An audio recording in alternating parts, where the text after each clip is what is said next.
Those protesters arrested for their acts of violence during the protest against the tariff for travel on the National Highway this weekend will face court tomorrow to find out the security measures to be imposed on them whilst they await trial. Economic experts and representatives of Albanian business have warned that acts of violence, such as those seen at the weekend's protest against the National Highway tariff, scare away foreign investors and damage the business climate. More and more professional education is being seen as an opportunity for real employment, with the Prime Minister promising more collaboration between state and professional trade schools.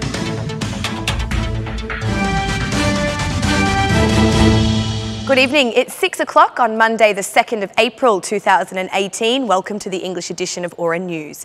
My name's Alexandra and I'm here to bring you the day's top stories from across the country translated into English. 23 individuals were arrested yesterday following the acts of violence which occurred during the protest against the tariff imposed for travelling on the National Highway. They arrested the protesters and they will be required to appear in front of the Kukas court on Tuesday for the decision regarding their security measures. During the course of today, the investigation team, which is comprised of 2 prosecutors and 3 officers of the Kukas Judicial Police, began investigating the event. They arrived in Tirana, where they interrogated the protesters at the premises of the Tirana Police Directorate, and as well as a number of police stations where the accused are being held. The detainees are accused by the prosecution of charges of property destruction, arson, and refusing to follow the orders of a public service employee. The court will assess the prosecution's arrest warrants to determine if they are legitimate or not. Most of the protesters, 13 of them in fact, are being held at the Police Directorate of Tirana, while the others are spread across different police stations of Tirana. Meanwhile, since yesterday evening, civil society activists have protested until late at night in front of the capital's Police Directorate. Police have initiated criminal proceedings against them, declaring it an illegal activity.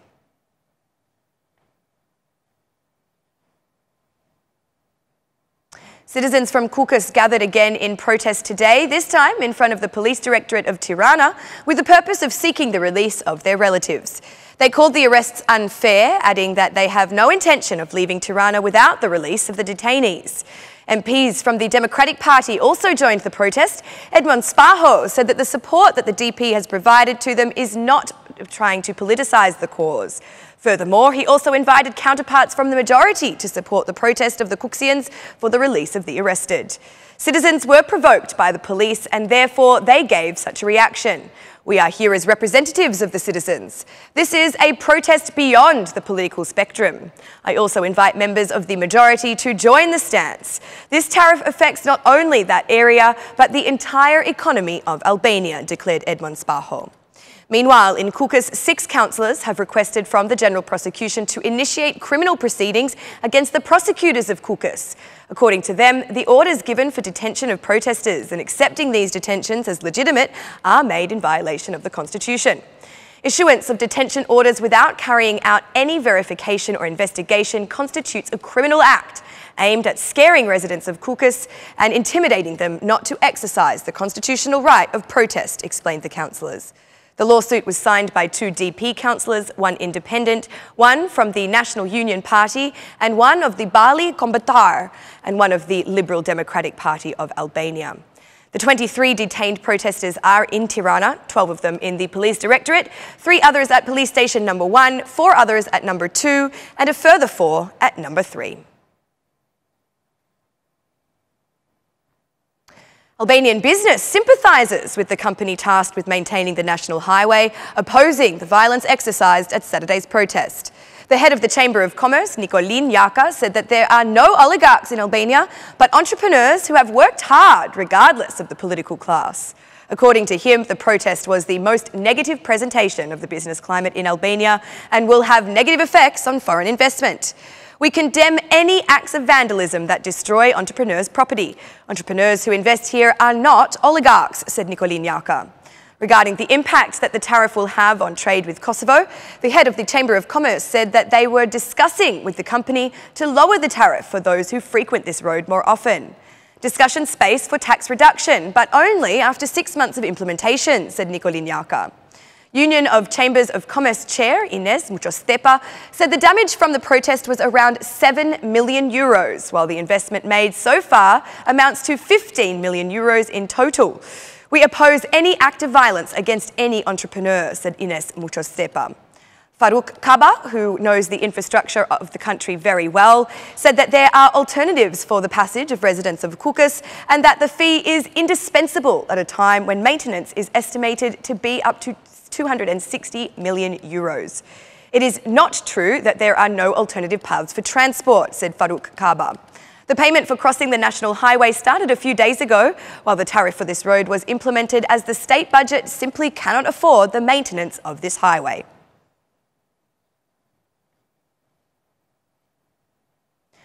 Opposition leader Lulzim Basha has issued further warnings to the government.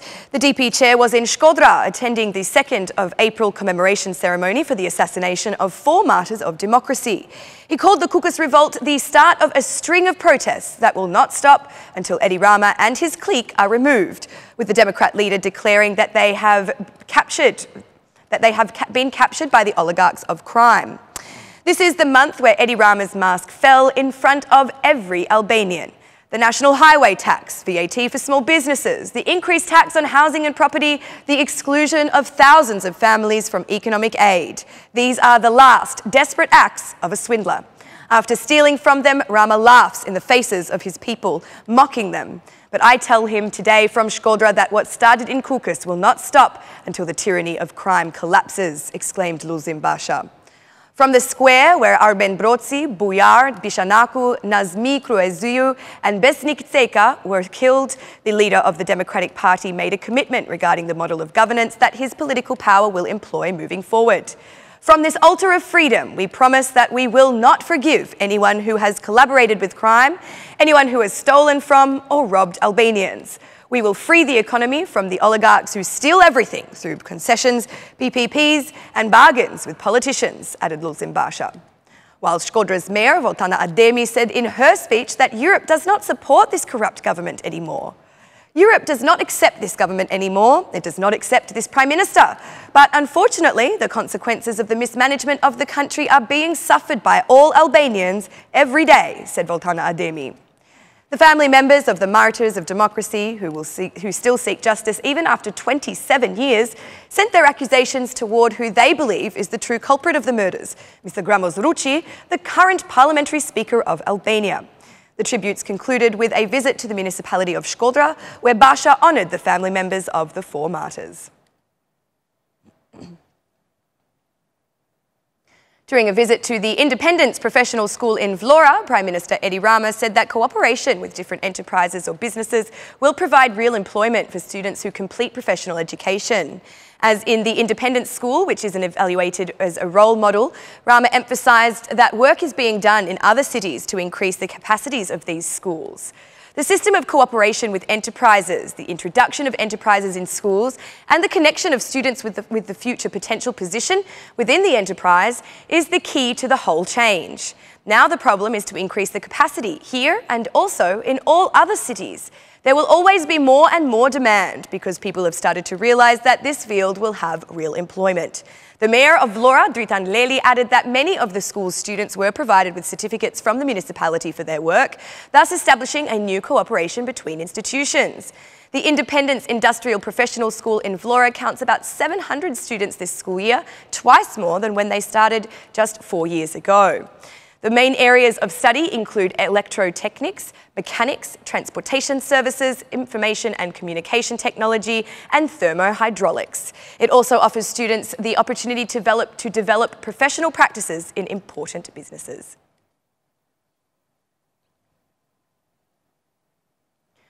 The Survivor Games Championship is being developed for the first time in Albania. In the event carried out at the artificial lake park in Tirana, it was aimed at the inclusion of as many young people as possible in sporting activities.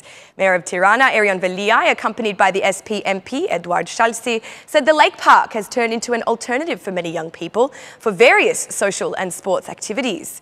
I think that a man like me, like Shalsi, or anyone else who is in a position where decisions have to be made, feels rewarded when he sees that these decisions have made the lives of people easier, maybe even better, giving another alternative to the youth, said Erion Veliaj.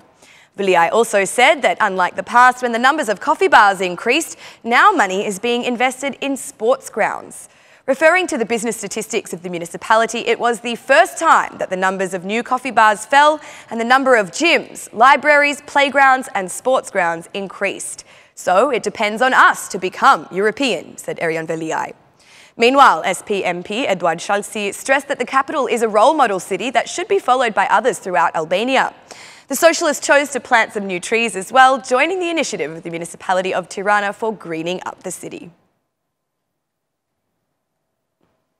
And that's the news across the country today. Thank you for watching our English edition this evening, and be sure to join me again every Monday to Saturday at 6 p.m. for the latest news from Albania.